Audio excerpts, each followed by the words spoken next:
Hi guys, welcome back to my YouTube channel. My name is Jess. If this is your first time, you are welcome. This video is going to tell you why can't I do that right? It's like seven steps you need to take the moment you arrive in the Netherlands. As a matter of fact, the first 2 or 3 things you can start to do even before your arrival in the Netherlands. But let's get into it. The first and most important step is to get registered at your municipality. Go get your BSN. That's the first thing. BSN is basically legalizing your existence in the Netherlands. If you don't do this, if you're not registered, you can't take any further step. Like the other steps I'm going to mention in this video are irrelevant if the first step isn't done. So the first thing you want to do is book an appointment at the IND.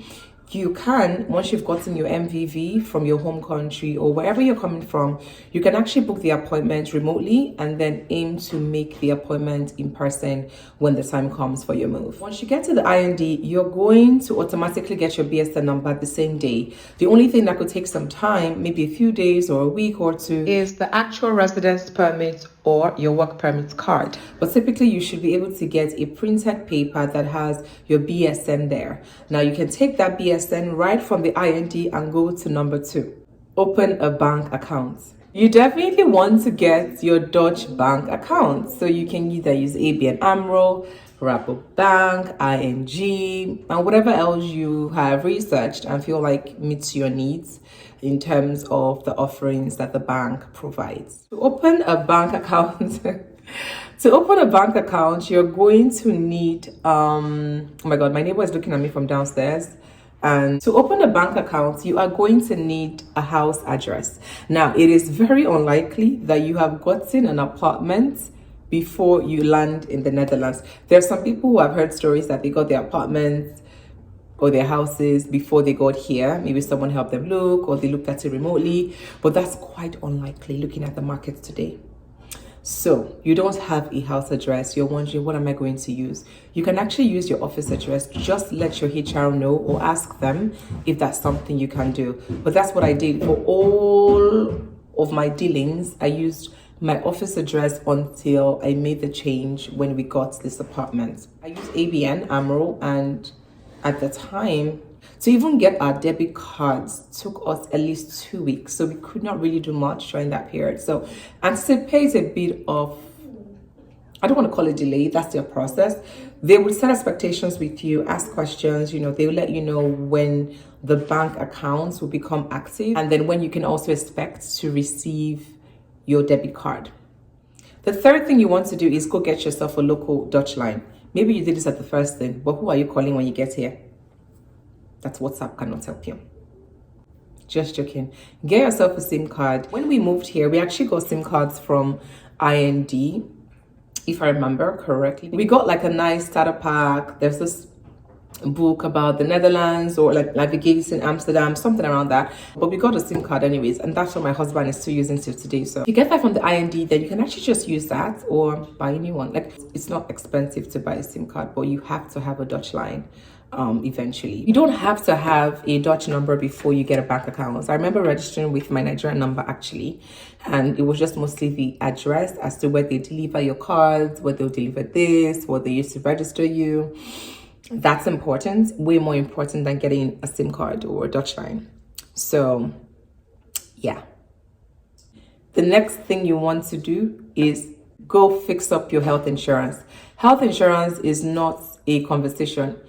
It's mandatory, it is compulsory. I have a whole video dedicated to healthcare in the Netherlands where I talk about all the things you need to know, especially as an expat or someone who just comes into the Netherlands without enough context about the healthcare. I'm going to link the video in the description for you, so feel free to watch that.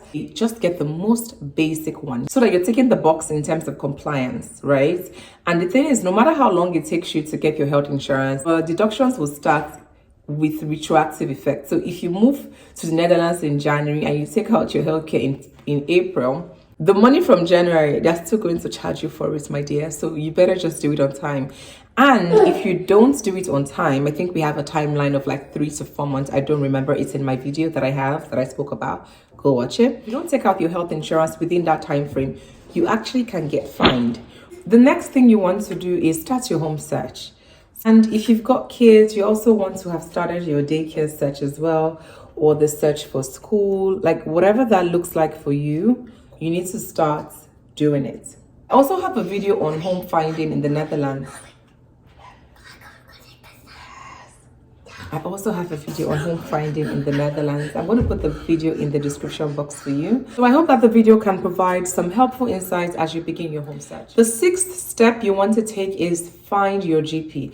So now you've taken out your health insurance, whether it's basic or a more robust one, you need to find the GP. I personally would say you can pause on finding the GP until you have found your home, because it makes more sense for you to have a GP that is not so far away from you. You don't want to start searching for a GP where you don't even know where you're going to live. You don't want to be coming from the south to the east.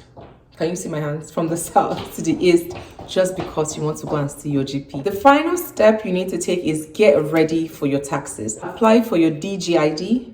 Once your application is all done and you can set up your DigiD, without this DigiD, you can't do much when it comes to taxes. You can't get into Belastindas, you can't get into Hemente, you can't get into many of the things that you need to, whether it's tax benefits, tax rebates, taxes you need to pay, even messages from the government. Everything is kind of linked via your DigiD. So you need to have your DigiD as someone who's a resident in the Netherlands. That's all, folks. I will see you guys in my next video. Don't forget to give this video a thumbs up if you enjoyed it, and subscribe to my channel if you haven't. And I look forward to seeing you guys in my next video. Okay, bye.